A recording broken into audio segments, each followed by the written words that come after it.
I basically got into film school. I thought that would be the way into filmmaking because you don't know what else to do.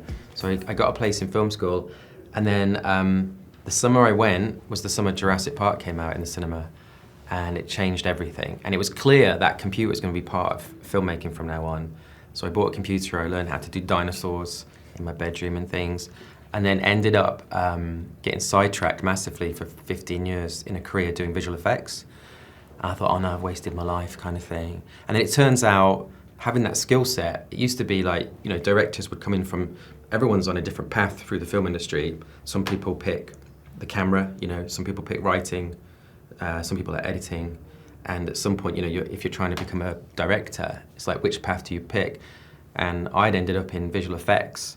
And so I thought, oh no, this was a dead end. This was a stupid thing to get into. And then it turns out when you know, these giant blockbusters, understanding visual effects is a really valid skill set, you know, and really helps you. And so it turned out, I made my first film. It was actually basically an audition, a calling card.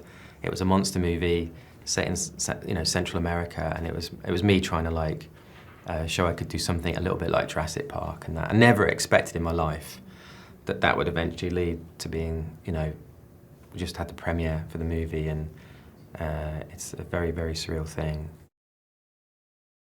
Understanding what's really hard in the computer and really easy, and what's really hard in filming on production and really easy, and knowing those differences, I think it's really useful, because essentially what you're doing when you're making a film is saying, let's not try and film that. That would be a nightmare. We'll do that with computer graphics because it's a lot easier. And let's not try and do that in computer graphics because it's a nightmare. We're going to really shoot it. And when you get that balance right, I think everything runs a lot smoother. And just knowing, like, you're shooting and you know how hard or easy it is to get rid of something or change something that's in the picture. And so you can shoot something and confidently go, it's fine, keep going, you know, and you don't have to stop and move things. And so it's weird because, you know, these big, massive movies now have a visual effects count of 1,500 shots on average. Jurassic Park, the original, had 60. But what's happening is there's just a little bit of blue screen behind a window or something like this, and so suddenly 200 more shots arrive because you've got to like put the sky in or something like this. And so we just lean on it more and more. It's just part of the tool of filmmaking, and I think that's great. You know, I feel like there's this weird thing that happens with filmmakers where, because of digital technology, you can now do anything you can imagine, right?